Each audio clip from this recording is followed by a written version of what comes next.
Welcome back, everybody. In the continuation of the different approach to our Reiki practice, in this video, we're going to look at the overarching focus of keeping a neutral mind in our practice above all else, right?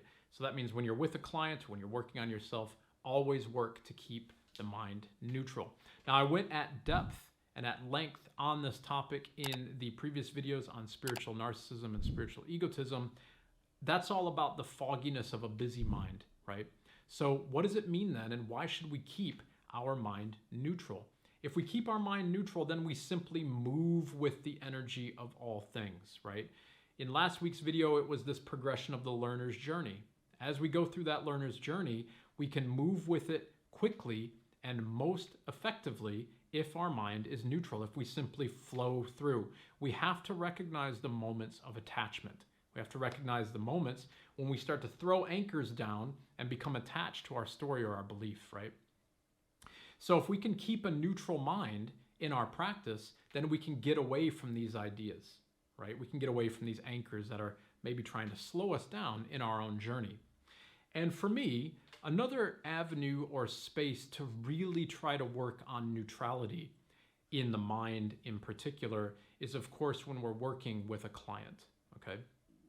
And of course, in the Japanese Reiki perspective, there's this idea of scanning the body, the Boyo-san scanning, right? Where we can maybe pick up the feeling of some part of the body that needs to be worked on, and we can pick up maybe there's some discordant energy or there's a resistance or there's some sort of a feeling that needs balance. It's difficult to explain what it feels like, but anybody who's practicing Reiki, and in particular that does the scanning, will know what I mean, okay? This is a really beautiful practice, right? A Boyo-san scanning is really, really profound. It's really beautiful. It's most effective, in my opinion, if our mind is neutral, right? Because how is it that we're even able to feel that resistance? How is it that we're able to get into a space of stillness and recognition that we can feel there's something in the other person that might need attention? We can't do that if our mind is busy, right? Because we'll be diluting or confusing our interaction with the energy, right, of the body. Now, what do we do? What do we do then to help facilitate that feeling? Well, this is how I explain it, and this is what resonates well with me, and maybe this will resonate well with you as well. It's just my belief, right? It's just my kind of leveler that I use to hopefully stay as neutral as I can when I'm with my clients. And let me phrase it like this. The idea of scanning the body from my perspective is an interaction of the energies of the two people, okay? And so what I mean by this is like this. If I'm sitting with a client and my hands are on their body, then if my mind and my body are quiet and still, my eyes are closed, and my hands are simply on the body, and I let them move as I'm kind of feeling, or it's kind of inspired to, or there's an impetus to do so, then I'm surrendering into the session, right? I don't know how to explain that.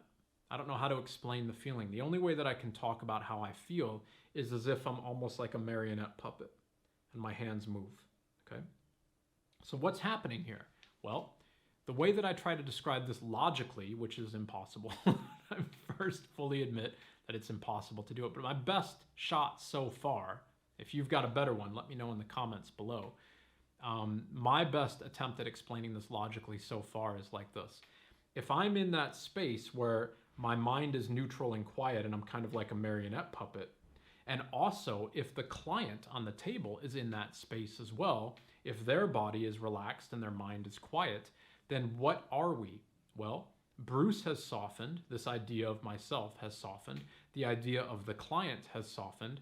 And so the energies are the only thing that's there, or the flow of the universal energy, or at least it's more pronounced, right? And so Reiki for me is a feedback loop. Where the hands go, attention will follow. And where attention follows, the energy will flow, right? And that's very provable. We can do that at any time. If you bring your awareness, right, you don't even need to touch your foot. If you start thinking about your foot, you will feel it because your attention is going down to your foot, right? So I try to look at my sessions when I'm this little marionette puppet, that the client on the table is letting me know without attachment or belief where my hands should be, because that's the part of the body that the client needs awareness to currently be centered, right? So that's how I kind of understand that subconscious movement of my hands. And I'm sure that many practitioners know exactly what I'm talking about.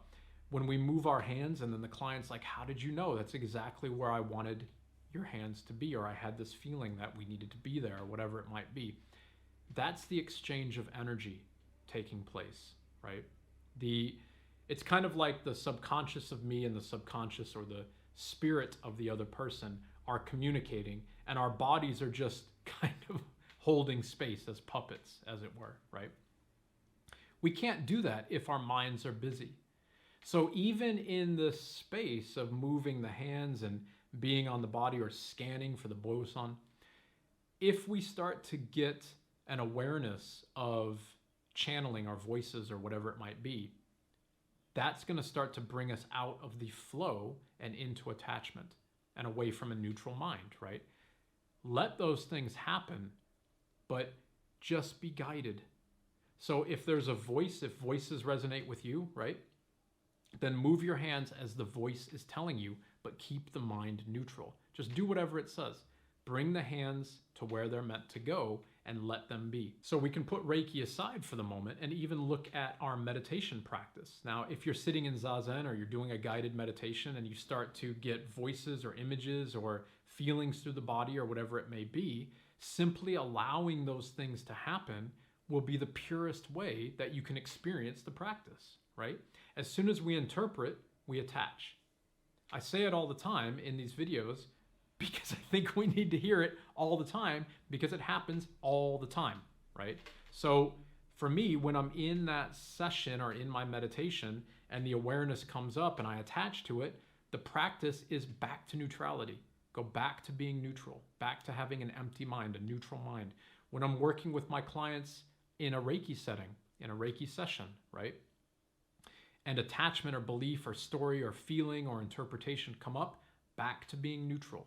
Always back to being neutral, right? Like in the previous video, that learner's journey, like I was saying, neutrality allows us to flow constantly on that learner's journey. The busyness of the mind makes us stop on that journey, right? So always, if we can see our Reiki practice from the mindset of neutrality, not of healing, not of belief, not of story, but neutrality, neutral mind, neutral body.